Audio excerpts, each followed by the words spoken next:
Welcome to My The Asshole Podcast. Let's get into it. Today is Thursday, and you know what Thursday is? It is Haunting Adeline Day. My goodness. Boy, has that book been getting spicy. Goddamn. You know, I mean, it's some crazy shit that be happening in that book. I ain't gonna lie to you, but I think our girl Adeline is coming around. You know, like I said at the end of the Tuesday episode, you know, when he explained to her that, hey, man, I'm the one keeping your ass out of trouble, and if it wasn't for me, then they would have targeted you anyway, and you'd have been, you know, sex trafficked and all this kind of crazy stuff. I mean, my goodness, is it getting good? And I think, you know, now that she's up in the woods and she's getting smashed out, as we're going to see in this episode, we already know she's going to get fucking smashed out again. You know, he's about to just railroad her vagina with his penis. We already know that's going to happen. Like, come on, man. And it's crazy because we haven't got any closer to, like, anything with Gigi. So I'm like, what the fuck is going on? Like, has she just, you know, thrown that off to the wayside? I don't know. But the book is getting good. I hope you guys are enjoying the book. I hope you guys are continuing to enjoy, you know what I mean, every chapter that we got going on, man. Because we've been consistent, buddy. Every Thursday, man, you guys have been getting 2 chapters of this book. So I hope you guys are enjoying it. I have playlists all set up for you guys. That way you guys can only watch these episodes if these are the episodes that you come back for every week. So I got you. But you know what we do before Haunting Adeline? We go ahead and get into a nice juicy thread. Today's juicy thread is, what is the grossest hygiene issue you overlooked in an ex? Okay. So,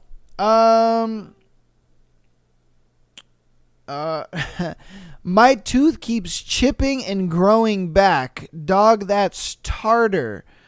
Oh, that's nasty. Like, bro, he's talking about that, like, white gunky shit on his teeth. He's just like, my tooth keeps chipping. And it's like, no, bro, you don't pick your motherfucking teeth. You need to start flossing. That's disgusting.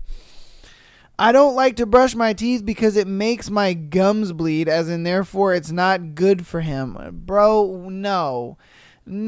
Come on, man. These motherfuckers be having some hot mouth. God damn. Jesus. How's this happened with my high school girlfriend at 17? Bottom drawer of the bathroom filled to the brim with used tampons? What? And when I discovered this and asked why the bin or even just a sealable bag wasn't an appropriate option, she sheepishly said she liked the smell of them. Oh my God. No, that's disgusting. It's absolutely disgusting. Oh God, no. I would frequently hear my ex blowing his nose at night in bed. He always said it was into a t-shirt. Thought that was gross, but whatever. Then when I moved out, I discovered he was actually blowing it into his hands and wiping it onto the back of the fabric headboard of my bed. His side was covered in so much disgusting crusty snot, I left it there. Fuck it, trying to clean that. Oh my God. That's disgusting. Bro. Like, the t-shirt thing, okay, I guess that's fine, whatever. But if it's that often, why don't you have tissues next to your bed? I mean, that makes sense, right? You have some tissues next to your bed. It would kind of help things. Okay. Wow. Didn't seem to shake well or wash well, so if I ever laid my head on his lap, it reeked of piss. God damn, bro. Nah, man. My homeboy just don't... boy doesn't shower. That's what it is. If a guy showers regularly, like, look, man, you can shake well. You can do all that crap. That's not why he reeks of it. The reason he reeks of it is because he doesn't fucking shower. He doesn't wash his dick. Like, bro... Come on, man. Wash your meat. What are you doing? Like, god damn, man. Oh, yeah, either that or he doesn't change his underwear. Oh, golly, that's disgusting. I'm beginning to think it's over for me if these people are getting into relationships and I'm struggling. Okay. I dated this guy who had a really crusty, gross belly button. He was otherwise clean. He'd come and visit me with his dog. The dog was very old and stinky. There was always a yeasty, stinky stink left over when the guy and the dog left. I thought it was the dog until one time he came without the dog and I realized the stink was coming from him from the belly button. How does your belly button stink, my guy? What? I never thought that would be a possible thing. Like your armpits, sure. You know, I don't know. Oh, God. Okay. I guess your belly button can fucking stink. That's crazy. I could smell my ex's ass. Had to bring it up more than once. This was one of many things. I don't know why I put up with that shit. All I can think of is that I had low self-worth. Y'all niggas need to take showers, man. What is going on? Why do people not like to take showers? What's wrong with them? I love showers. There'll be sometimes I don't even want to get out of the shower.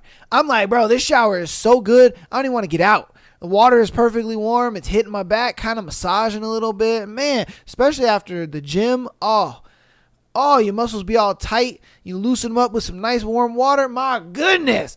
I never want to get out of the shower. Why in the hell these motherfuckers are going over to their girl's house and they're not showering? Bro, like when I go to my girl's house, I shower. I clean up. You know, I got my breath smelling good. I wash my dick. Like, man, put on a little cologne. I'm trying to get some coochie.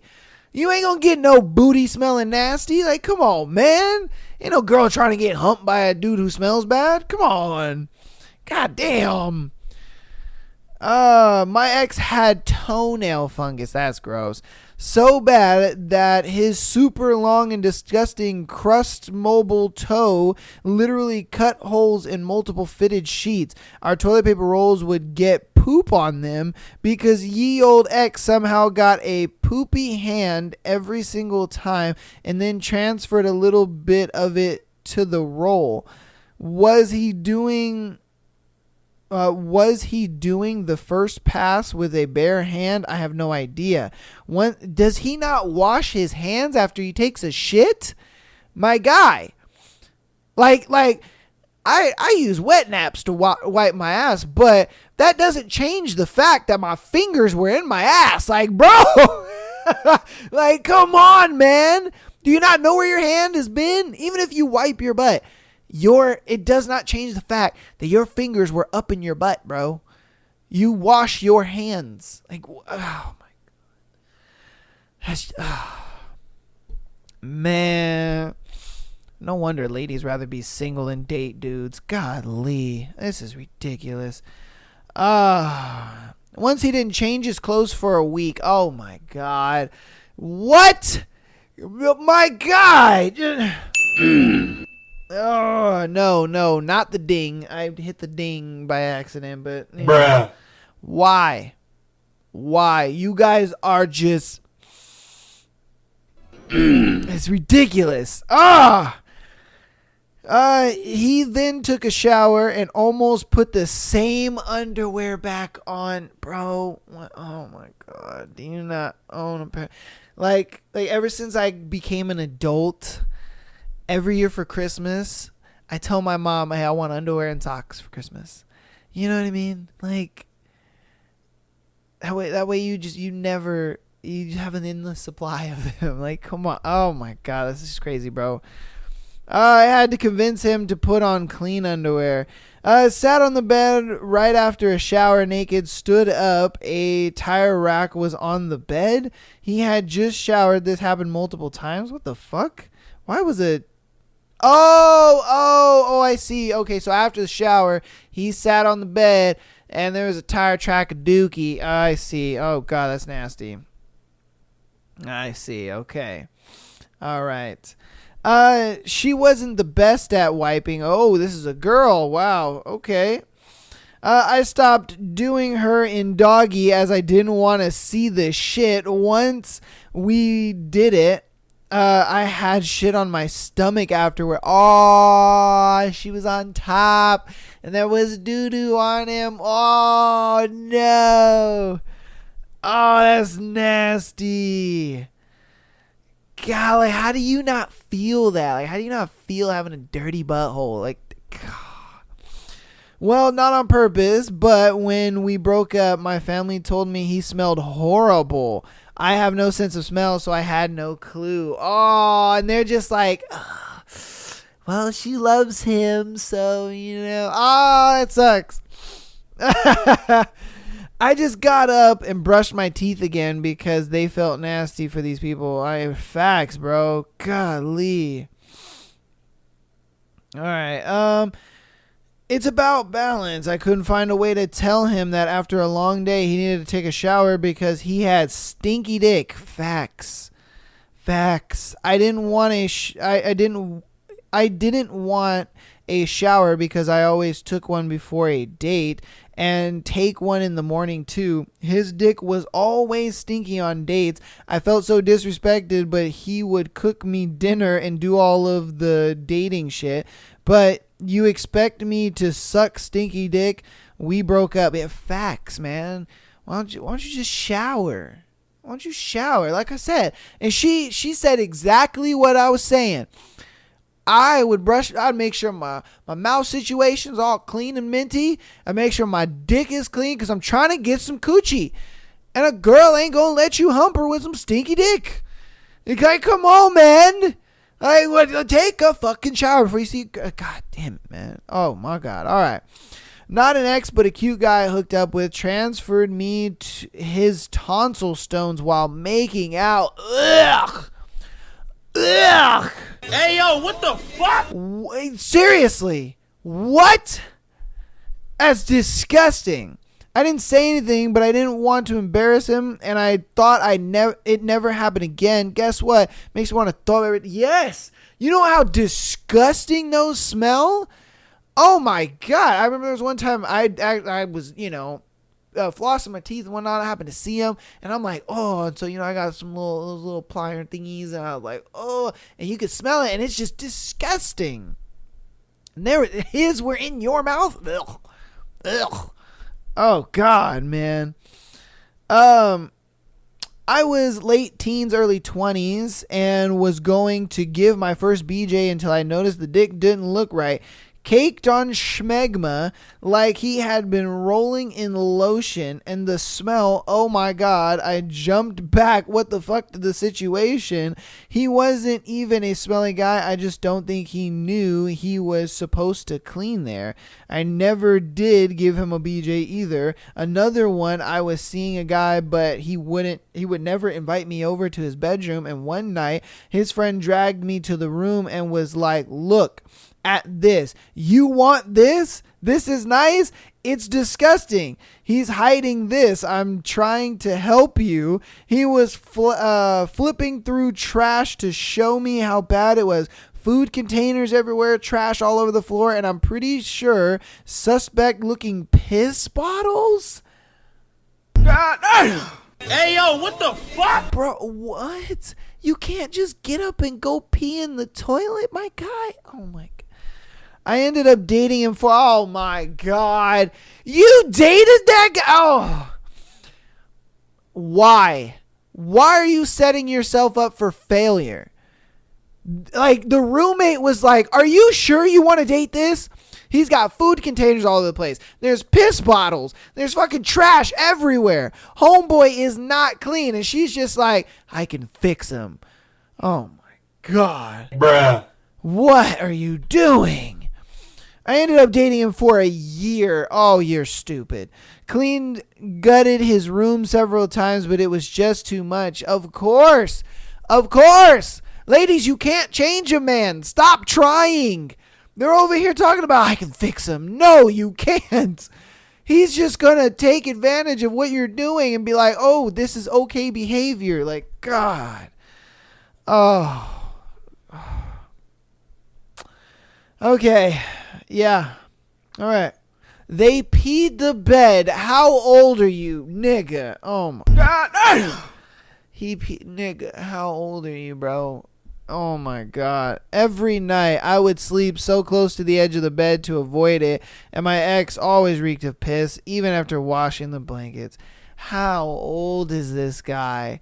He's peeing in oh my god. And you stayed with this guy?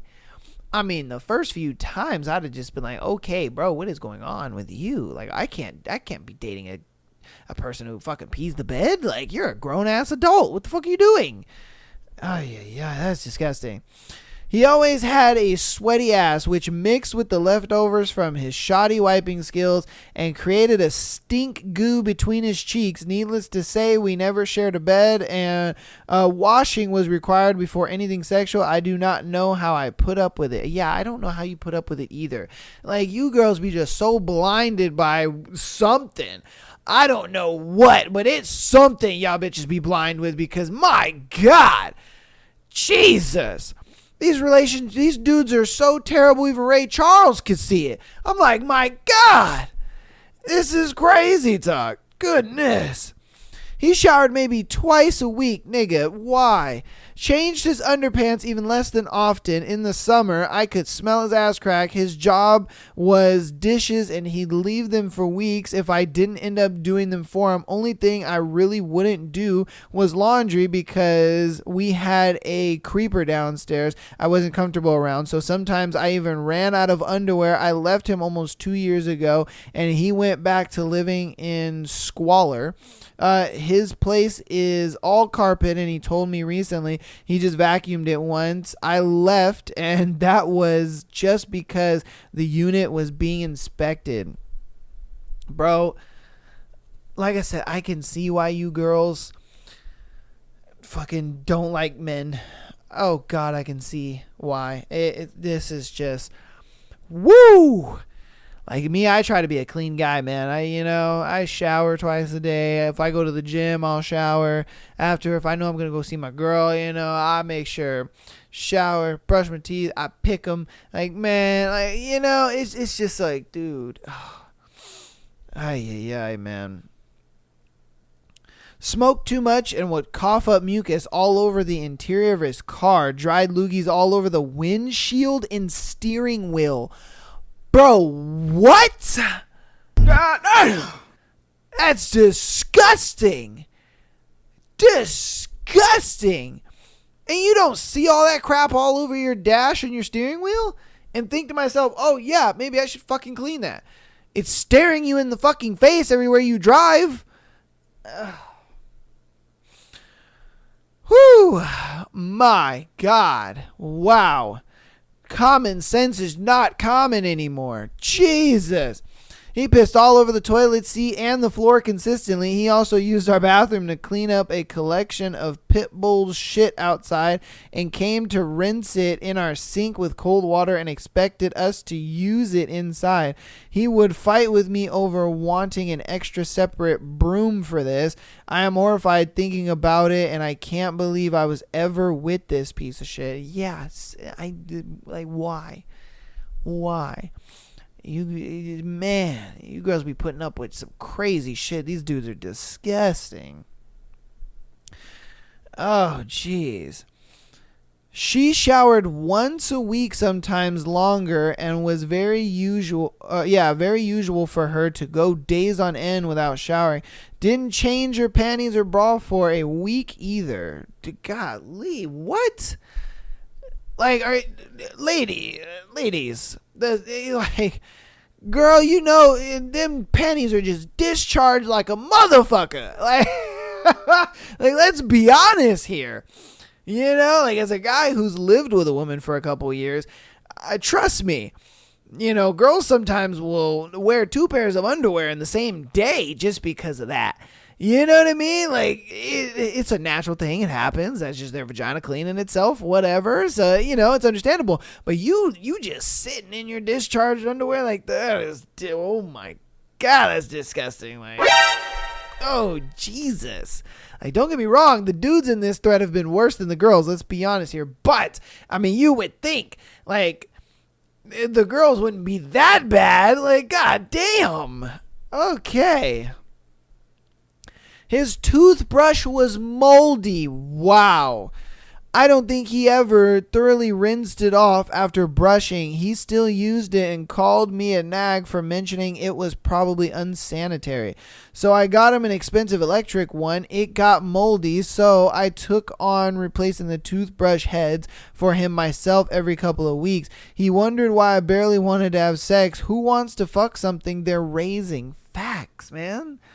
Facts. You can't be a man? Like, bro. Like, golly. Like, don't get me wrong. You know, if you had your shit together and you were actually taking care of stuff and she was doing these things because you simply couldn't do it because you were so busy with other stuff, yeah, she would be like, okay, cool, no problem. I don't mind changing out your toothbrushes or whatever. You know, like, that happens. But but the fact that it's like, bro, you sit there and you don't brush your teeth so long that your toothbrush gets moldy, that's crazy. That's crazy. Oh my goodness. Wow. Okay. We're going to do like 4 more. Refused to floss. She claimed the space between her teeth was too tight, so I introduced her to the Glide series from Oral-B, but she still refused. I suggested a water pick since there was no actual flossing involved. She refused again. Some nights her breath was really, really bad to the point where I let her know because I was worried for her health. She took it as an insult and tried to say I was just being a dick. I loved the relationship, but we eventually broke up. The flossing wasn't a factor in this, but it's certainly something that I eventually overlooked. Definitely.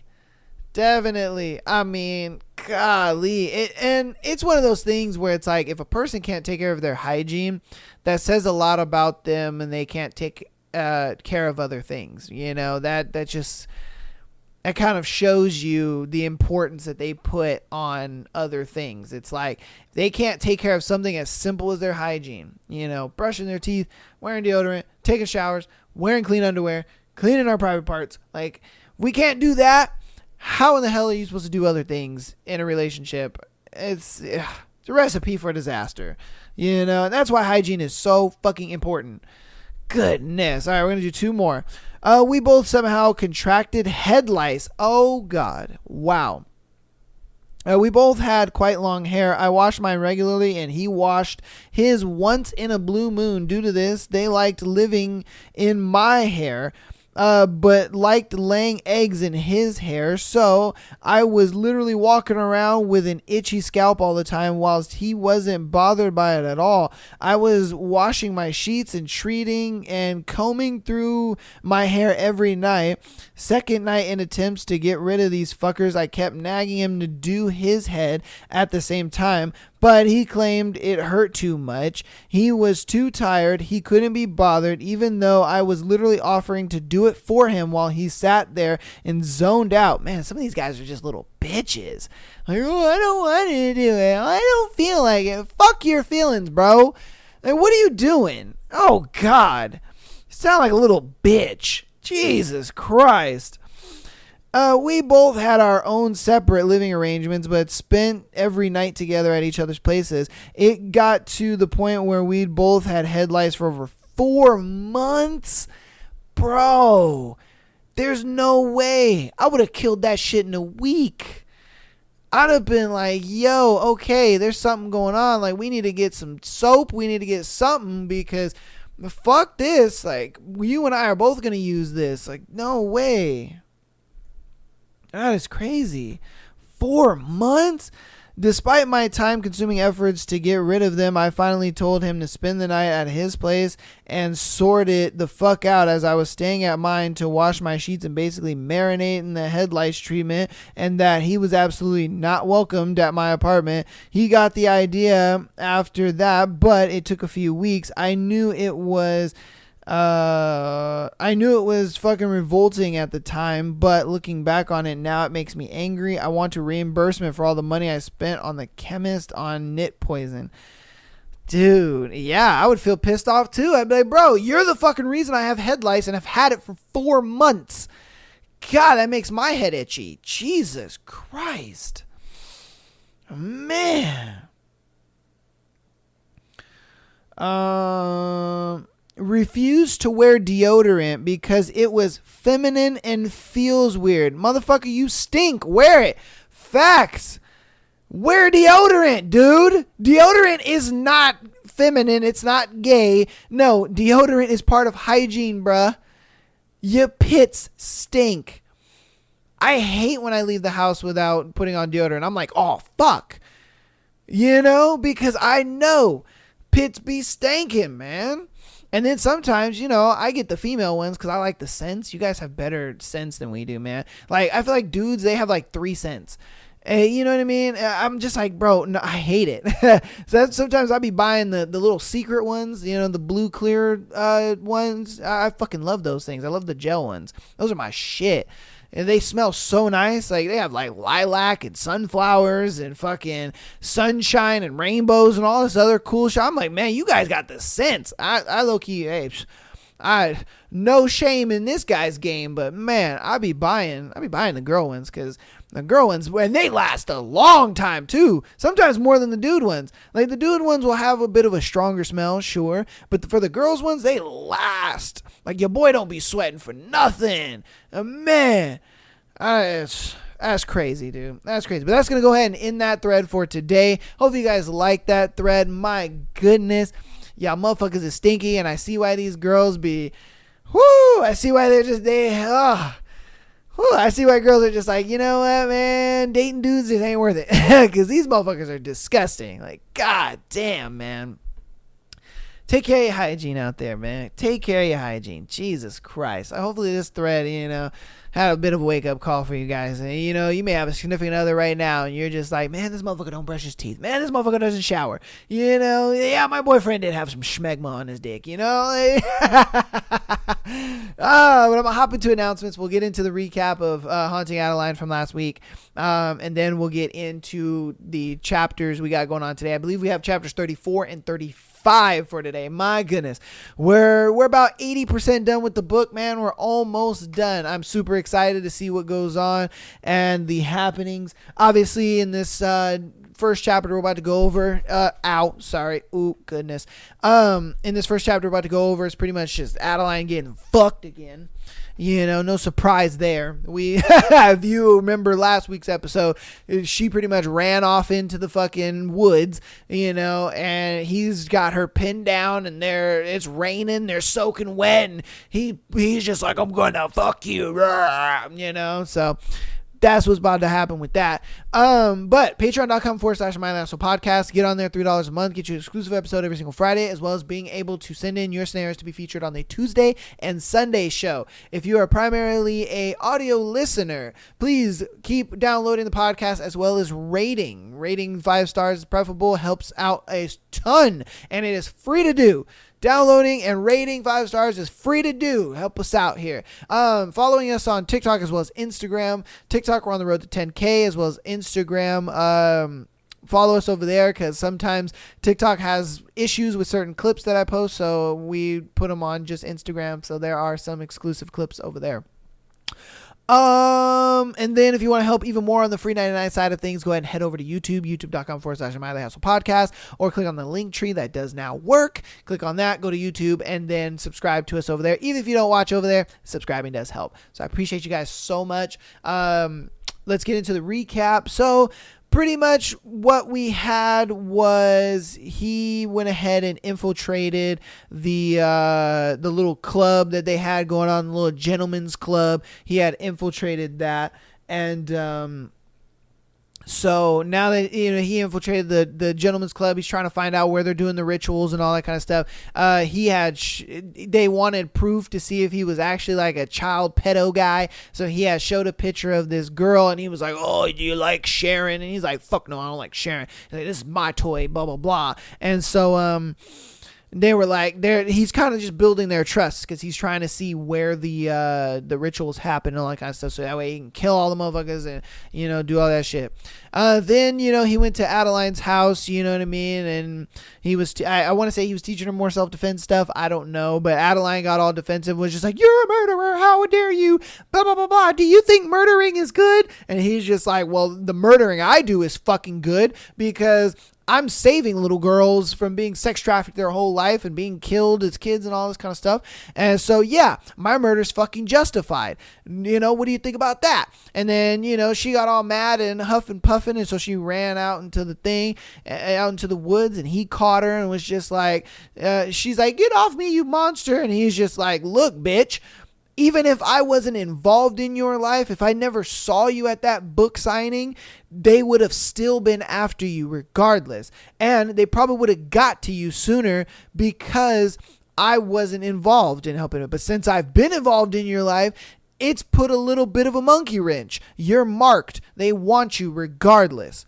And I am not going to allow that to happen. And so since I'm not going to allow that to happen, I need to protect you. But in order for you to let me protect you, I need to be around. You gotta let me kill these motherfuckers and do what I gotta do. And so she's just like, you know what? I think he's kind of right. Okay. So now, you know, she's spreading her legs and she's ready for that penis. And I think she's ready to kind of love him or whatever and all that bullshit. You know what I mean? She's been fighting this dude the whole time. It's like, girl, stop. This man touches you and you're just soaking wet. So stop. You know what I mean? Like, she's trying to play this old hard girl kind of nonsense. I'm like, bitch, get the fuck out of here. You know you want him. Just be with him. You know, you're letting your old whack ass pride get in the way. Girl, nobody gives a fuck about your pride. Stop. You know what I mean? Like, yeah, ridiculous. But let's go ahead and get into it.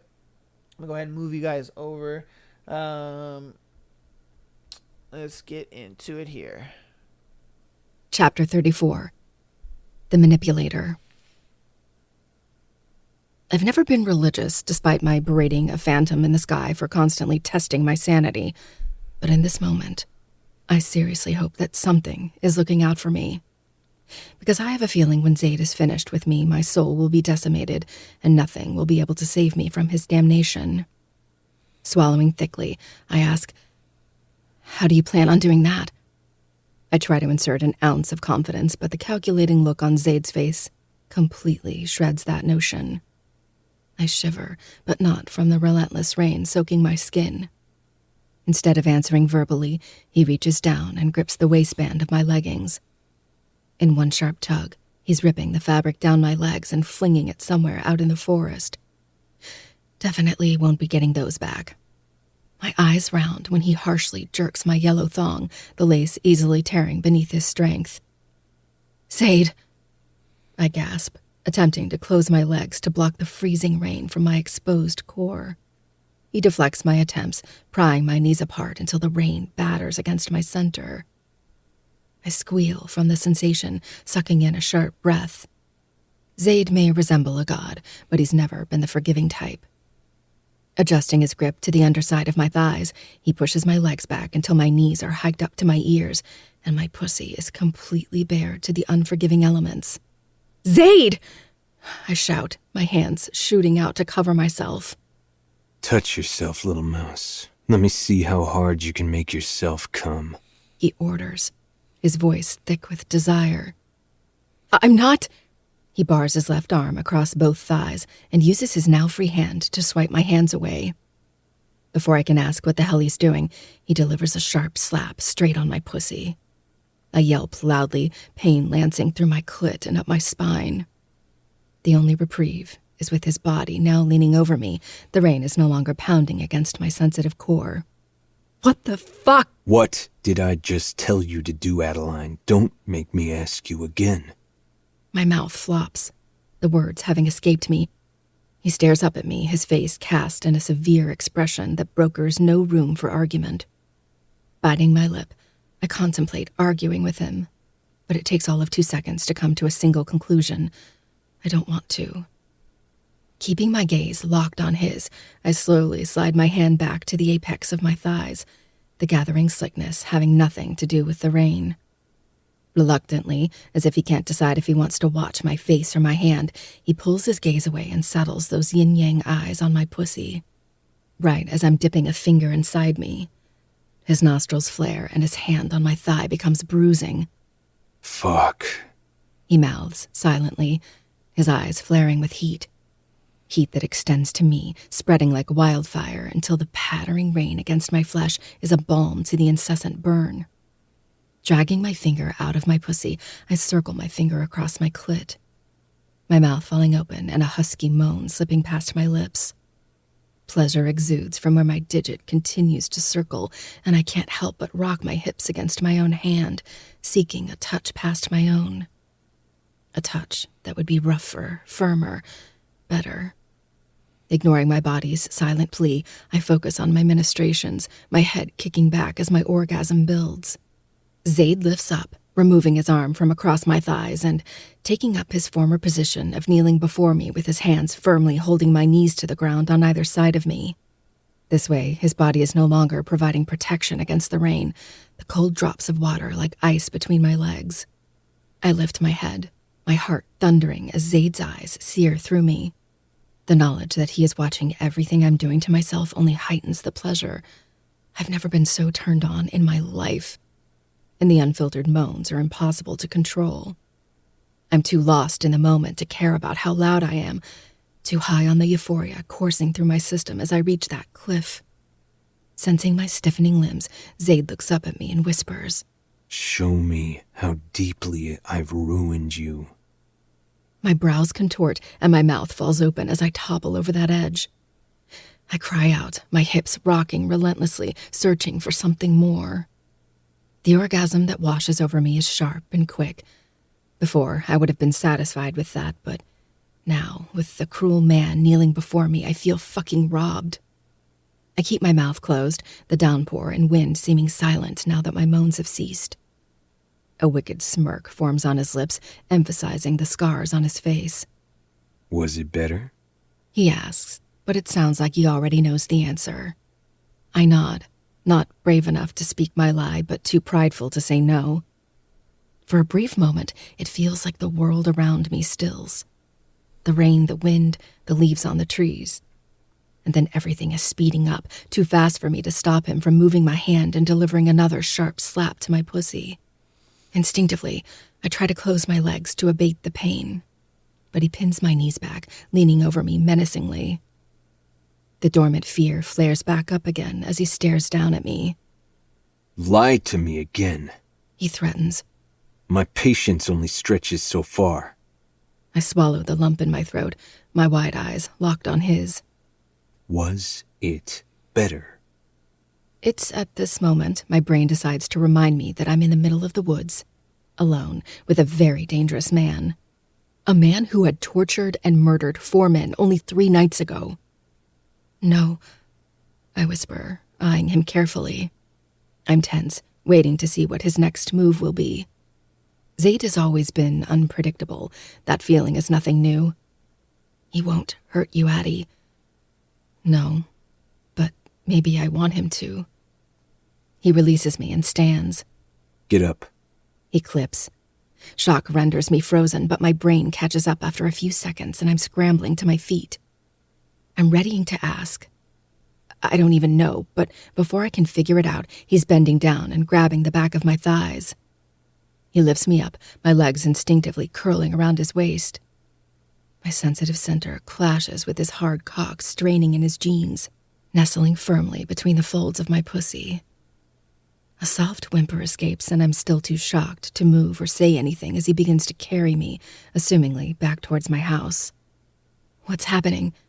I finally manage, shuddering as every step rubs his jeans against my overstimulated clit. I'm going to remind you how good it feels to be mine. Zaid's steps are purposeful as he carries me, the silence between us strained with terrifying promises. The rain hasn't relented, seeming only to grow heavier as time passes. I've no idea how he knows where to go, and I'm both impressed and suspicious. The only reason he knows these woods so well is because he spent a lot of time in them, stalking me. Is he hiding the dead bodies in there?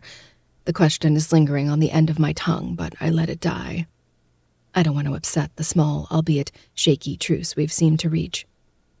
His large palms cup my bare ass cheeks, the tips of his fingers a mere inch from my entrance.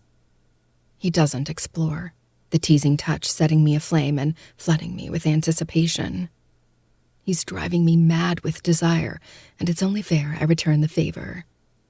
If he takes me on the cold, wet ground, I'd be glad for it. The smile that graces my lips is nothing short of evil. My lips trace the column of his throat, brushing so softly that the touch merely feels like a whisper. His grip tightens and my smile grows. Parting my mouth, my tongue darts out and licks a path from the base of his throat to the spot behind his ear. A growl vibrates against my tongue, spurring me into action. He marked me relentlessly so many months ago. Isn't it fair I mark him too? I bite down on that spot, lapping and sucking at the flesh trapped between my teeth, until I'm sure the skin is bruised. And then I retreat and find a new spot to mark, over and over as he gnashes his teeth, hands gripping me with bruising force. Eddie. He growls, his voice guttural and so deep it sounds demonic. I trail my lips up to his ear and bite down, sucking the lobe into my mouth. And then I withdraw, gliding my teeth sharply against the flesh as it pops free. "What's wrong?" I whisper into his ear. "Can't handle what you dish out?" I nip at his neck again, delighting in the sound of his control slipping and a moan slipping free. It's the sexiest sound I've ever heard, and I'm nearly feral with the need to bring it out of him again. The light from my front porch is just piercing through the trees when he gives in, slamming me against a tree trunk. My bare back scraping against the rough bark. His jeans are undone in record time, his cock bursting free from the confines and driving up inside me before I can process it. I scream from the intrusion, his cock stretching me so suddenly that all I can feel is fire. But he doesn't relent, fucking me against the tree until I'm clamping down on him, an orgasm tearing through me that nearly causes permanent eye damage from how hard they roll. He spills inside of me on a hoarse shout, ramming me so deeply into the tree, I swear there will be an imprint of my ass. I'm sure the squirrels will find that fascinating. Pulling out of me, he harshly tears me away from the tree and speed walks the rest of the way back. A visceral energy radiates off him, and I can't tell if it's full of anger or desire. My back is on fire, accompanied by the dull throb radiating between my legs. It's the sweetest agony I've ever felt. In the duration of the trek back to my house, my brain has come back to earth, and yet nothing has changed. That unsettles me more than anything. The fact that I'm no longer delirious from fear or bliss, and still, my desire and need for this man hasn't lessened in the slightest. If anything, it's only grown with the weight of anticipation hanging over my head. The small light hanging over my door is like a beacon, as if the house will make me feel any safer from the man holding me in his arms. Instead of beelining towards the door as I expected, he heads for my car. Despite the back of my SUV being spacey, Zaid is no small man, and being cramped in a small space with him suddenly feels intimidating. If I change my mind, it'll be impossible to get away from him. "Why not the house?" I'm not waiting any longer. He answers tightly. His tone is serious, and if it wasn't for his still hard dick currently trying to play tag with my stomach, I'd think he was mad at me. Opening the back door, the barbarian nearly tosses me in, barely giving me enough time to scoot away before he's following in after me, slamming the door behind him. The rain patters loudly against the car. It's a sound many sleep apps have tried to replicate, but nothing can ever come close to imitating the sound of Seattle rain. I back myself into the opposite side of the car, but the second he realizes what I'm doing, he grabs both of my legs and drags me right back to him. He hovers over me, my back pressing into the leather seat and instantly sticking to it like hot glue on paper. It's now that my brain focuses on all the insignificant details. Like that I'm completely naked and he's fully dressed, and somehow that makes me feel a little embarrassed. Or that the scent of rain and dirt clings to both of us, yet somehow leather and smoke linger on his clothes. I notice how small this car feels with him in it, and how incredibly tiny I feel with him crowding me. Those things shadow over the details I'm too chicken to acknowledge, like the fact that he's staring down at me so intently it feels as if his retinas are electromagnetic and he can see everything I'm hiding inside. I'm not brave enough to meet his stare. Or that his hands are settled back on my waist, the coarseness of his skin sending delicious static shocks throughout my nerve endings. He leans down, close, until his lips are a mere inch from mine. My eyes snap to his like two opposite magnets. I can't stop the force, and once our gazes clash, all thoughts, all those details are forgotten. I can't think of anything else but how much I want him to kiss me, touch me, and claim me as his, over and over until I'm too delirious to fight any longer. You like to pretend. He observes, a touch of amusement in his tone. Maybe I'm not, I retort.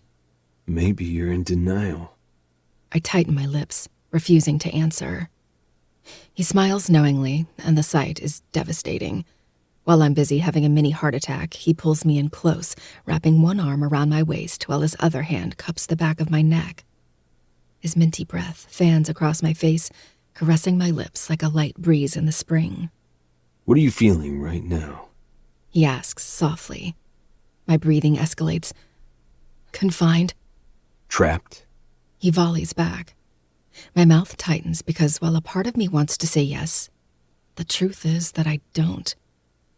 I feel safe, protected, treasured. One day you will realize that you are not trapped in a prison. He murmurs roughly. You are in my church, where I am your God, and you are my equal. I'm not a jail, little mouse. I am your sanctuary.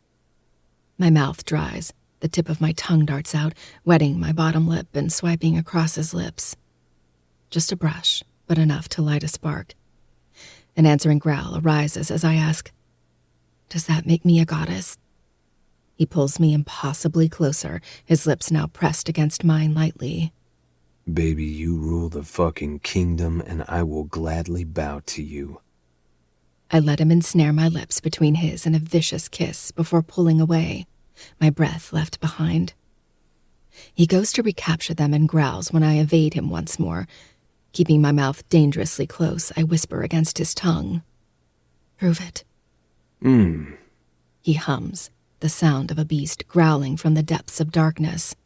I do love getting on my knees for you. He murmurs, nipping at my lips playfully. This time, he's the one to evade me, instead biting and licking until I'm bristling with need. He only teases for a few moments before his mouth is crashing onto mine. The inferno in my body escapes from my throat and ignites our connected lips. Without thought, I arch into him, desperate to feel more of him against me. His lips move over mine with raw hunger. He doesn't just kiss me. He fucks my mouth with his tongue, traps my lips between his teeth and bites, explores every inch of my mouth as he devours me. And I let him. I let him consume me because I'm beginning to forget what it feels like to be whole without Zaid. He's in every part of me. I plunge my hands beneath his hoodie, clawing at his stomach and allowing myself to explore a body I've explored far too much. A body I haven't explored nearly enough. My fingers drift over his abs, familiarizing myself with the hard divots, while he takes over my mouth once more. My nipples scrape against his chest, and I can't stop the moan that releases from my throat. The sound swirls in our mouths, and he rewards me with a harsh nip to my bottom lip, dragging the sensitive flesh between his teeth before letting it go with a pop. He rears back and looks down at me, his eyes slowly taking in my naked form. The wet strands of my hair, now darkened to a mocha brown, are snaked all across my chest and the seat beneath me. Tendrils curl across my breasts and around my nipples, a sight his eyes snag on and can't seem to look away from. "Your turn," I whisper. His eyes drift back to mine and hold. He doesn't look away, even as he lifts up and slides the hoodie over his head, exposing his bare torso. I suck in a sharp breath, the tattoos covering his corded muscles and the various scars are a sight to fucking behold. I want to know the story behind those scars. and wanting to know anything past how hard he's going to make me come is terrifying. But I've always loved that feeling. I've always craved more of it. After some maneuvering, he kicks off his boots and socks and manages to wrangle his wet jeans down his legs. It's a moment that would usually feel awkward, but with Zaid, it only dries my mouth as he exposes his glorious body to me, inch by inch. Chests pumping in tandem, we look each other over, our eyes thirsty as he settles back between my legs, this time with nothing between us. His mismatched eyes pin me against the seat. I couldn't move if I wanted to. And that's the problem. I don't want to. I love the way his fiery orbs trace over my body like a paintbrush tracing the curves of a woman on a canvas. The wetness pooled between my legs is becoming too much, too heavy, too painful. The quick fuck against the tree only took the edge off while simultaneously ramping up our need to toxic levels. "I'm waiting for you to bow," I taunt in a husky whisper. His eyes dilate and his nostrils flare. My words hang in the air like the oxygen has been sucked out of the room. A tense pause, and he snaps. He grabs my biceps and yanks me up, turning me towards the gap between the driver and passenger seat. He directs, "Bend over between the seats." I do as he says, keeping my knees on the back seat bench while I fit my body in the small gap between the two seats, planting my hands on either side for balance. Zaid leans forward, grabbing the seatbelt on the passenger side and looping it around my body before clicking it in the driver's side buckle. "What are you—" He shushes me, repeating the process with the driver's side seatbelt. When he's finished, I'm completely strapped in place, unable to move. It does allow me enough leeway to turn my head and look back at Zaid. Like a king on a throne, he sits on the bench behind me, arranging himself between my legs so my ass is directly in his face. Butterflies hitch in my stomach at the sight of Zaid sitting behind me, his legs splayed wide and his hard cock jutting up past his belly button. From this angle, I have no idea how it ever fit inside me. He grins at me. "I'm too big for this car, baby, so this is the closest I can get to bowing right now, but I'll be sure to get on my knees for you later." And just like in the House of Mirrors, he lifts my ass up until my knees are no longer grounded, the seatbelts digging into my sensitive flesh, and feasts on my pussy like a starved man. Like I'm his last meal, just as he asked me to be not too long ago. My eyes roll as his tongue laps up my cunt, circling my clit and spearing into my opening. It's too much, too good. I force myself to find something to focus on, to draw out the pleasure. My gaze locks on the fogged windows, the trails of rain marring the clouds. I try to concentrate on the millions of splashes against the glass, or how the rain is falling so hard it rivals the husky moans falling from my lips. But I lose focus, and it all fades to black as his teeth join in, sucking and biting before easing the sting with his tongue. "Fucking Nirvana," he murmurs before suctioning my clit into his mouth. I cry out, pleasure consuming me whole. And he's right. The way Zaid eats pussy is Nirvana. It doesn't take long before his tongue lashes at my clit in just the right way that an orgasm explodes out of me before I can process it. My screams echo in the confined space as he swallows everything I have to give him. And then he's unbuckling both seatbelts and jerking me backward until I'm on my back, and he's crowding over me again. Our bodies clash, and with fluidity, he lifts my body against his. My legs encircle his waist while my hands seek balance from his broad shoulders. Our eyes stay locked, even as my pulsing core presses against the rigid length jutting between my legs. He snarls, his lip curling ferociously at the feel of my heat enveloping him. My eyelids droop, and with an ease I never knew I possessed, I grind my hips against him, spreading my juices across his cock. His hand shoots up, curling into my wet hair and pulling tightly. My head cranes backwards from the pressure, but my eyes don't leave his near-feral face. His teeth are bared, and the blackness starts to consume his one white eye, darkness bleeding into purity, tainting it, just like he's done to me. Without warning, he pulls his hips back and pushes all the way inside, nearly tearing me apart from the force. My mouth drops from the stretch, fucking me against the tree and then making me come again just now still couldn't loosen me enough to fit him inside of me comfortably. Remember this moment. He growls deeply, withdrawing to the tip before pushing deeper inside of me. Because the next time I fuck you, you will be deeply in love with me, Adeline. I'm your stalker and a murderer, and you will love me anyways. And then he pulls back once more before he sinks himself to the hilt, hitting the spot inside me that has my eyes threatening to cross. That's not true, I pant. When his eyes flare, I continue. Did you think this was the only time you would fuck me tonight? He growls, his lips pausing a hair's breadth away. What did I say, little mouse? The next time I fuck you, you will be in love with me. The car rocks from the force of his next thrust, and the scream that rings out from my mouth is both embarrassingly loud and a sound I have never made before. I thought porn stars only made those noises, completely fabricated and practiced screams. But when he continues to drive into me with the force of a bull, those screams continue to fall from my throat, growing louder and hoarser each time. The rain falls mercilessly, the loud pings from the raindrops only accentuating the sound of skin slapping and the wet noises Zayd is drawing from my pussy. My nails score across his chest, and if he's so sure that I will fall in love with him by the time this is over, then I can be sure that I've added new scars to his collection. The answering growl is feral and vicious, and all it does is heighten the pleasure radiating from where our bodies connect.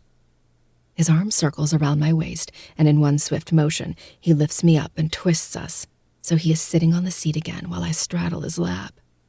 When he grabs my waist and yanks me down on his cock, my eyes pop open wide. This new angle has him far deeper than before, a lot deeper than I thought my body was capable of taking. Zayd! I gasp, my nails now digging into his shoulders. Ride me, baby. I want to feel your pussy grip every inch of my cock. Fuck. I can't. I groan, my body still working to adjust to the sheer size of this man. You have 5 seconds before I rearrange your organs. He threatens. It does the job, kicking my ass into high gear and immediately rising up and sliding back down slowly. After a few different readjustments, I finally find an angle that allows me to completely seat myself on Zayd, without feeling him come up my throat. With this new angle, he hits that perfect spot he was abusing moments before. My teeth chatter, my nails digging deeper as my movements quicken.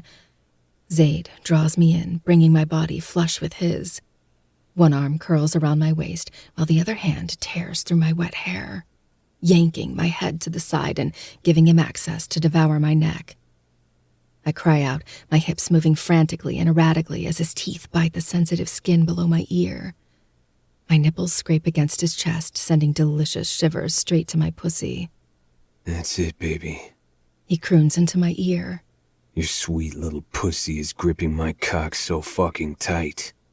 The arm that was curled around my waist is now wedging between our bodies until his thumb reaches my clit. My head kicks back as I let out a feral cry of my own. My eyes are rolling, and I can hardly breathe past the orgasm curling in my stomach. It's too much, too powerful. My movements grow choppy and uneven as my core tightens unbearably. Zayd, I grind out through clenched teeth, sweat forming on my forehead. I don't know what I'm asking for, but I think I know what I need. The salvation he so steadily promised me. The hand in my hair grips tighter until strands are ripping from my scalp. His fiery eyes catch mine, holding me hostage as I climb higher and higher to a cliff far beyond Parsons Manors. The one and only cliff I wouldn't mind jumping off of, even if I never get back up again. Let me feel you fall in love, he whispers. I can no longer hold on. My vision goes dark, the pleasure blinding and dynamic as the orgasm rips through me, tearing everything in my body to shreds. My fight, my willpower, and my goddamn heart. I scream so loudly my throat grows hoarse. Fuck, Addie, Zayd shouts. and my vision clears enough to watch his own head kick back, the veins in his arms bulging and traveling all the way up to his neck. He bares his teeth, a roar that can only come from the depths of hell vibrating throughout the car. His cock becomes impossibly thicker before he grabs a hold of me with both arms, forcing me to still as he spills inside of me. Fuck, Eddie, fuck. He grinds out through clenched teeth, each word punctuated by a thrust of his hips. My pussy milks him dry, wringing out every last drop until I'm impossibly full of him. His seed nearly bursts from me when he pulls out, the thick semen streaming down my legs like the raindrops on the windows. Our heavy breathing and the pounding of my heart is the only thing left to listen to. The rain has subsided to a light trickle, as if to mock me, because when it was pouring, I was calm and sure of my resolve, while the world around me was howling and raging. I wanted him, craved him, but I was certain I would never love him. And now that the rain has calmed, my resolve has shattered, and I'm left with a screaming heart and a silenced world. April 3rd, 1946. I'm scared. I don't know how it's gotten this way, but after that night, he's lost his mind. When I told him I'm going to get a divorce, he completely lost it on me. He's gotten so angry, so aggressive. He says that he owns me. No one else can have me but him. I don't know what to do. I'm just scared. So very scared. Chapter 35. The Shadow. She's nervous, fidgety, whereas before she could hardly look at me out of fear and hatred, and now it's because she remembers how many different positions I fucked her in last night. My dick legitimately hurts. I don't think I've ever fucked so much in one night, but I'd keep going if it wouldn't literally send me to my knees if I got hard right now. I bowed for Addie several times last night, worshipping her pussy just like I promised, but this time I'd be bowing from pain and praying for my dick not to fall off. Addie and I are leaning against the railing on her balcony. It's an unusually warm day as we near winter, so we both decided to enjoy it. She sips her coffee, her hair tangled and frizzy from last night and blowing gently in the breeze.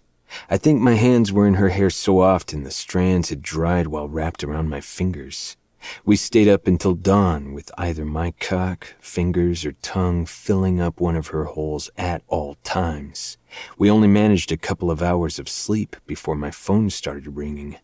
Another video was leaked last night, and my headspace is too fucked up to work the tension out of Addie's muscles. Dan had said they believed they apprehended the person leaking the videos, but they were obviously wrong. Whoever they are, they're incredibly fucking brave, and I'm very curious how the hell they're doing it with the society watching. I was at Savior's yesterday, which means the video could have been from the same night I attended. The very same goblets used in the videos were used that night, and now I'm sure they were filled with an innocent child's blood. While I was drinking overpriced whiskey, shooting the shit with a man I have grown to loathe, a kid was dying, his blood draining into the hands of deranged men. Buzzing energy forms beneath the surface, and it takes effort to keep my bones from jumping out of my skin. I need to get away from Addie, because if she gives me attitude or her usual hatred, I don't think my response will be what she deserves. Sensing my growing anger, she sets the coffee cup down on a little table with a dead plant on it. I point at it. Baby, if you can't keep a plant alive, how are you going to keep our babies alive? She smacks my chest. Calm down, Zaid. No baby talk. I don't even like you like that.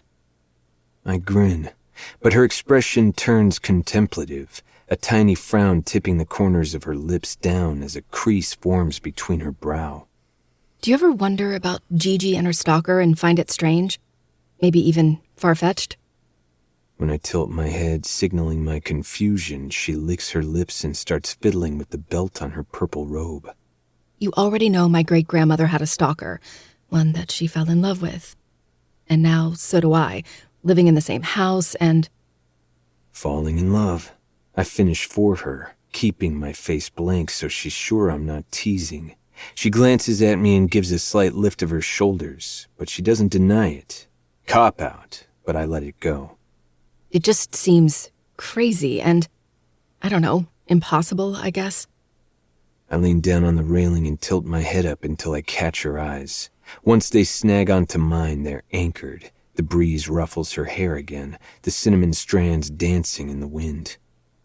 Do you think you're a reincarnation of Gigi, Addie? And that I'm a reincarnation of Ronaldo? We'll never really know, will we? It's highly unlikely, but not impossible. But I can't say I don't like the idea of it. A little snarl takes over her face. You just like the idea of stalking me for several lifetimes. This time I do smile, and the dilation of her eyes has my cock growing stiff. Fuck, stop it. It hurts. But when her tongue darts out, wetting her lips, I no longer give a fuck about the pain. My hand snaps out, grabbing the back of her head and bringing her in close. She gasps, her pink lips parting, and in this moment, all I want to do is slip my cock past them and watch them wrap around me. I'd walk on glass if it meant getting to fuck Addie's mouth again. She struggles, but I hold her steady, her hands planted on the railing to support her weight. Her purple robe is draped open, but not enough to expose the bite marks I left last night on her tits. You're right. I do love the sound of watching you for lifetimes. I drop my voice low, as deep as I want to shove my cock inside her. I also love the possibility that I have fallen in love with you in each life, fucked that sweet pussy of yours, and made you fall in love with me as much as I am with you. What did I tell you, little mouse? That you couldn't escape me. If it's real, then I've chased you across time and space, and you've never been able to get away. She gapes at me, seemingly speechless for several moments before she gains her wits. You don't even know if that's true. She whispers. Or how many lifetimes you've stalked me for. I grip her hair and twist until her ass is flush with the metal rail. Her hand grips mine, nails scoring my flesh as she fights against me, but it doesn't deter me from bending her backward over the railing, the tips of her toes scarcely touching the floor. What the hell, Zaid? She screeches, her smoky voice breaking from fear, but my little mouse stills, her chest heaving, and it's then that I nearly break. She trusts me. Hush, baby, I murmur. I keep one hand firmly lodged in her hair while my other hand glides across her stomach. I hover over her and inspect every curve and detail that makes up the face of the woman I'm madly fucking in love with. Even with her eyes rounded in panic, she's the most enthralling creature I've ever laid eyes on. My fingers trail across her freckled cheekbone, down her jaw, and to her neck. Her breath catches and her pulse thunders. I can't help but smile, pleased by the reaction I draw out of her every fucking time I touch her. I trail my fingers down to her parted robe. Those bite marks on her tits now on full display. A low hum gathers in my chest, building to a growl when I pull apart her robe further until it falls completely to the sides, baring her creamy flesh and those rosebud nipples. They tighten in the cool wind, and my mouth waters with the need to bite down on them. My little unsuspecting mouse, living each life without any knowledge of what's to come, not knowing that I'm yearning for you, watching in the distance until I make myself known. I drag my lips across her collarbone, trailing up the column of her throat towards her ear. For centuries, both of us wearing different faces, inhabiting different bodies, but the same souls colliding over and over until this planet decides to crumble and our souls have nowhere else to go. I hum in amusement, enjoying the quickening of her breath. Can you imagine it? I ask softly. I pluck a nipple between my fingers, another low groan vibrating my chest. She shivers beneath my touch, her little pants desperate and breathy. Can you imagine what it would feel like to have my love for that long? She swallows, her eyes pinned on the water beyond the cliff as a shaky breath loosens past her lips. Do you know what it sounds like to drown? That's what it would feel like. She says, her voice husky and uneven. Tell me, baby, what does drowning sound like? like the first breath of air after being trapped underwater. It's a sound of both pain and relief, of desperation and desire. When you've gone so long without oxygen, that first breath is the only thing that makes sense, and your body takes it in without permission. Isn't it the most exquisitely painful thing you've ever felt? I jerk her head closer, wringing another gasp that skitters across my lips. You're mine, Adeline, I growl. I don't care if we're reincarnated or not. Here and now, this is fucking real, and in this lifetime, you are mine. I let her go, and she doesn't waste time scrambling up and plastering herself against the house. Her hands gripping the siding as if I had shaken her world, and she's grasping for something to ground her. I can feel the intensity radiating off of me. The buzzing has grown louder, and I'm not sure whether I need to fuck Addie or go shoot someone in the face. Are you okay? She asks quietly, sensing the turmoil raging inside of me. I look over to her, and it seems as if she shrinks beneath my gaze. It's not until I notice the tremor in her hands that I realize I'm glaring. Fuck, I say, swiping a hand roughly down my face. The raised scars only serve as a reminder. I'm sorry, Mouse. I got shitty news this morning. I keep getting shitty news. She frowns, a crease forming between her brows. She clears her throat, draws the robe closed, and cautiously steps back towards me, fidgeting with the belt again. Brave girl. Her awkwardness almost makes me smile, but I feel a little too empty to do anything other than stare. Do you want to talk about it? She finally asks, glancing up at me before she reaches for her coffee.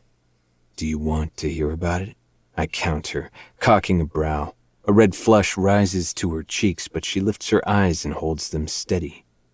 Yes. This time it's me who looks away. That involves hearing about what I do for a living, which is kill people. She releases a shaky breath, but instead of retreating as I had expected, she nods her head. Okay. That single word, only made up for 4 letters, meant more to me than she could ever imagine.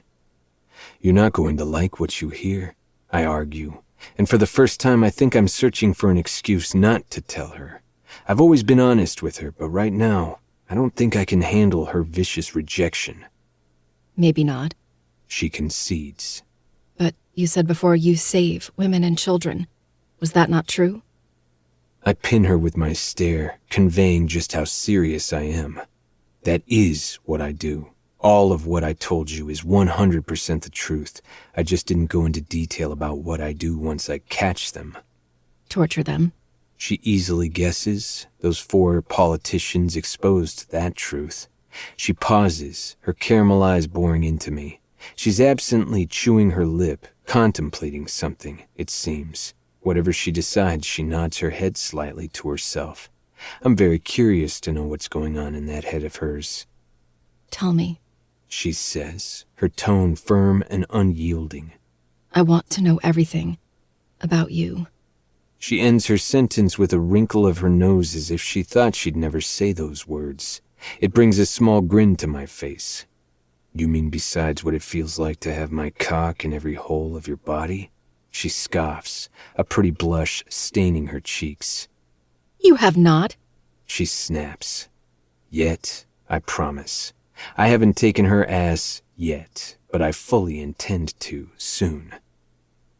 Zaid, focus. She hisses, but her clenched thighs and blown eyes don't go unnoticed.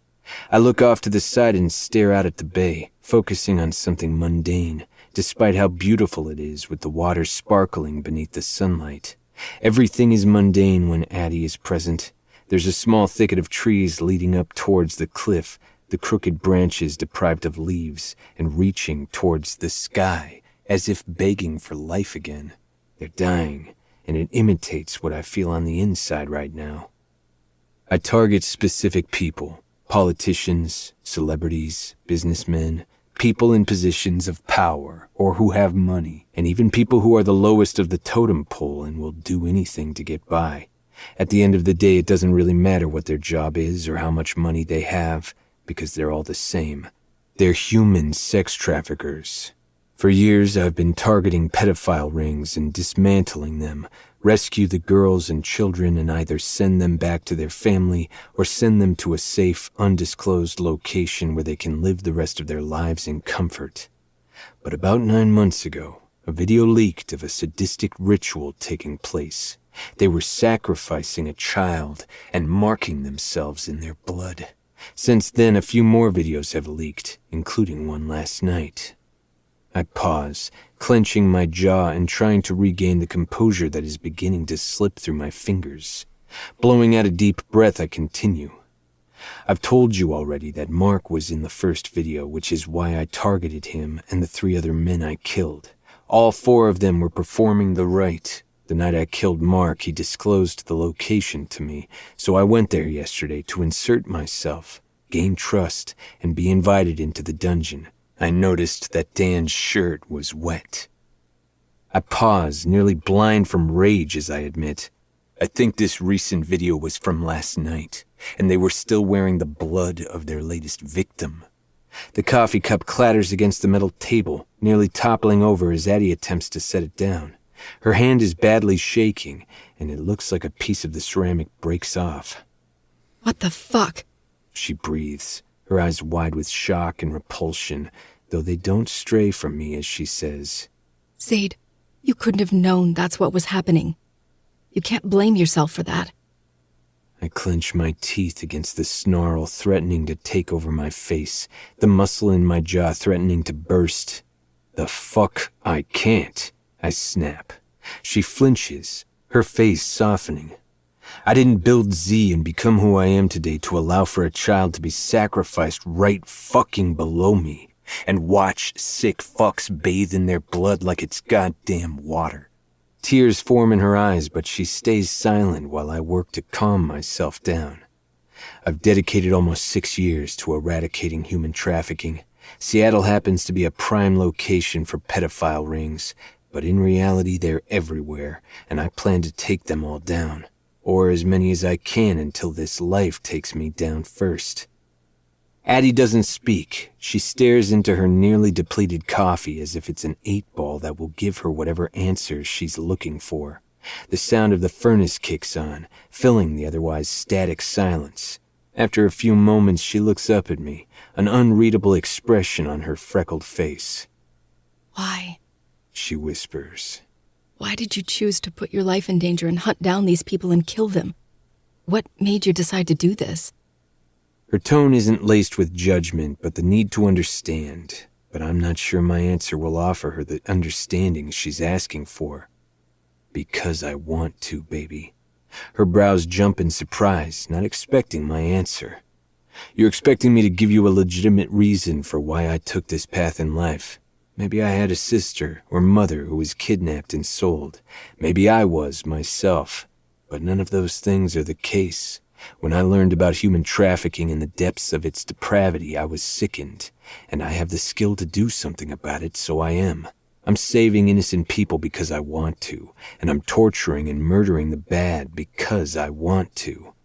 Her eyes widen in surprise when I prowl towards her. She doesn't back away from me, but I see the tension roll into her shoulders like thunderclouds swollen with rain. I grab the back of her neck and pull her into me. She stumbles, steadying herself with her hands on my chest. Her breathing has escalated, the short little breaths escaping through her puffy, bruised lips. I lean in close, making sure her eyes are locked onto mine as I say, and the reason I stalk you, little mouse, is because I want to. Everything I do in life is my choice. I choose my morals. I choose the ones that are worth saving and the ones that are worth killing. And I choose you. If you're expecting a tragic story, you're not going to get one. My parents were incredible people who loved me and supported me. They died in a car crash when I was 17. The roads were terrible, and they hydroplaned off a cliff. I lived with my father's best friend, my godfather, for a year before going to college for computer science and started my career as a hacker. My parents' death was heartbreaking, but an accident. Aside from losing them, nothing bad has ever really happened to me that would lead me to slaughter evil people for a living. I make my own choices in life, Addie. That's all there is to it. She swallows, her eyes darting between mine. Slowly she raises her hand and traces a finger lightly over the scar running down my eye. I clench my jaw, relishing in the fire that her fingers leave in their wake. Despite the severity of the conversation, my cock hardens to steel in my jeans. I'm tempted to unzip, bend her over the railing, and take her right here. But I know we're both incredibly sore by now, and I would crash right back into the dark headspace the second I slip out of her. Addie doesn't deserve that. She doesn't deserve to have her body used so I can escape my demons. And your scars? The first time I infiltrated a ring, one of the ringleaders was a brute and knew his way around a knife fight. He cut me up good, and it was the lesson I needed in order for me to learn how to defend myself and fight properly. No man has ever come close since. I wear these scars proudly because in the end, I won, and every innocent in that building went home safe. But they still haunt you. I nod once. They do? It was the first time I was confronted with the possibility of failure, and that feeling has never quite let me go from its clutches. It's the feeling that imprints on me like a bad tattoo each and every time I invade a ring. Her hand drops to the side, dangling loosely as she stares at me. I stare back, each of us trying to read the other, figure out what the other is thinking, feeling. One last question. She barters. Ask me as many as you want. The roses. Why the roses? I smile. I was waiting for her to ask me about those. My mother, her favorite flowers were roses. She always had them all over the house with the thorns clipped so I wouldn't hurt myself. One year I told her that I would be sad when she died because all the roses would die with her. So she gave me a plastic rose and said that as long as I have that rose, she would never be truly gone. I shrug. I guess I wanted to see roses all over your house too. Maybe because you feel like home. She inhales sharply, seemingly taken aback by my words. Those beautiful eyes are fixated on mine, both shock and raw hunger reflecting in her caramel pools. Licking her lips, she admits softly, It's going to take me some time to fully accept some things, Zaid. I can't tell you how long it'll take me, but I can tell you that I will try. But what I can definitively accept is you saving the children and girls. Her lip wobbles before I can reach down and snatch it between my teeth. She sucks it between her own. After a few seconds, she continues. I admire you more than I can say for being one of far too few people willing actually to do something to save them. The world needs more people like you, Zaid. Maybe, I murmur, giving in and placing a soft kiss on the corner of her lips. But all I need is you. Her eyes close and she nods to herself. I don't know what conclusion she comes to in that pretty little head of hers, but when she opens her eyes and gazes up at me, it looks a little like she needs me too. My hand slides into her hair, and just as I'm closing the distance, a voice filters in through Addie's bedroom door. Who's ready for a murder invest? The loud voice trails off, replaced by a loud gasp. Mine and Addie's heads both turn at the same time. Standing in her bedroom, staring at us with a mixture of disbelief and anger, is Addie's best friend. Hello, Daya, I greet, my mask falling into place as I smirk and step away from Addie.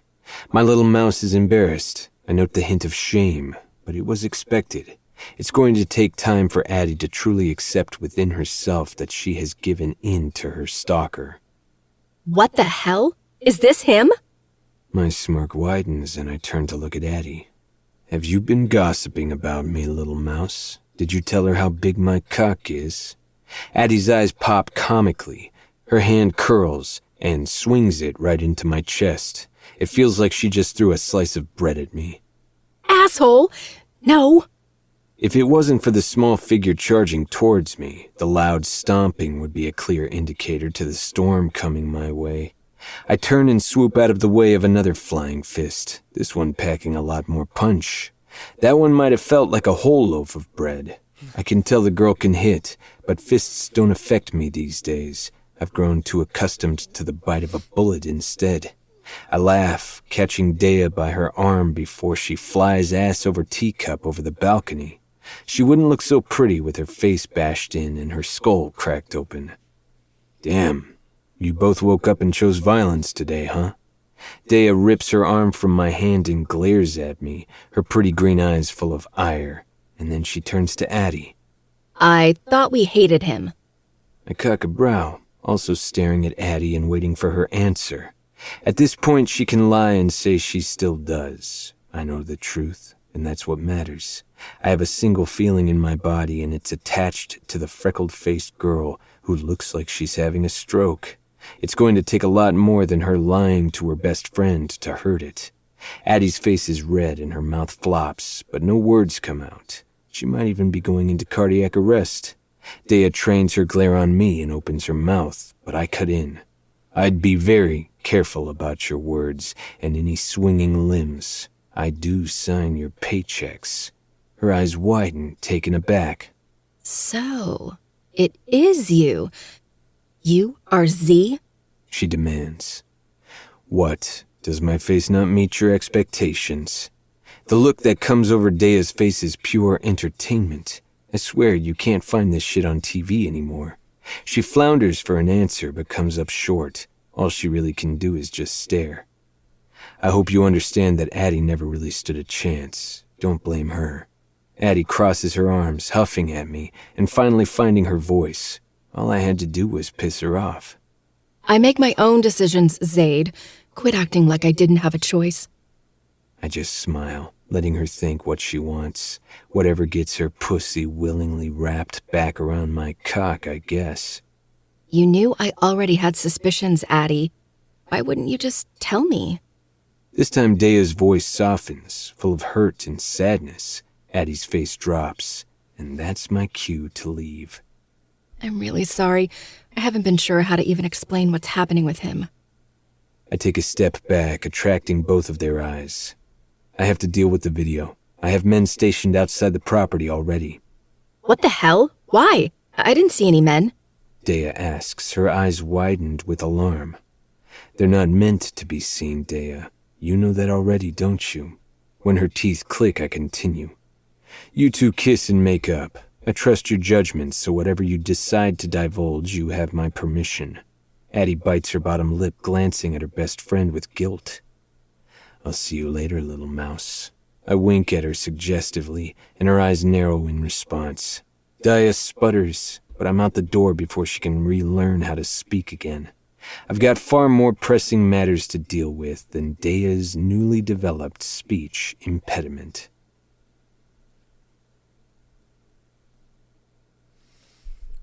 Oh, man.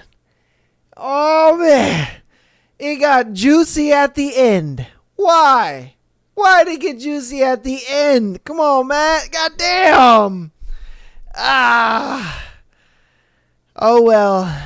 I guess we'll have to wait until next weekend. Next Thursday. Oh, man. That's a bummer. Well, thank you guys so much for watching. Thank you guys so much for being here on this Thursday episode for Haunting Adeline. Man, it got juicy at the end, man. Okay. Well, like I said, next Thursday, we'll see what happens. We'll see what she does divulge to her friend Daya. I'm sure Daya's just like, what the fuck is going on here? Why didn't you tell me any of this shit? I thought we were best friends. I know. Facts. But that's going to go ahead and end everything for me today. Thank you guys so much. Support us on the free 99 side. Download, rate out 5 stars. Follow on Instagram, TikTok. Get on the Patreon. All that Gucci stuff. We'll see you guys on Sunday. Love you guys and peace.